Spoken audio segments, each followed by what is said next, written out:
አሁንም እናታችንን አክሊለ ማያ አክሊለ ማርያም አክሊለ ብርሃን ሸልመዋቸዋል። እናታችንን በጣም የሚገርም ይከበሩ።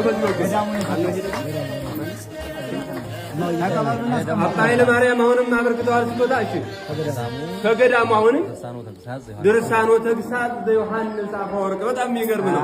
ልዩ የሆነ መጽሐፍ። እሺ መምህር ነብየ ልዑል አሁንም ደግሞ ስዕለ ማርያም እመቤታችንን በጣም የሚገርም ነው። በጣም የሚገርም እግዚአብሔር ያክብርልን። እሺ አሁንም ትንቢተ ኢሳይያስና ትርጓሜ ዳዊት አሁንም አባ ተስፋ ማርያምና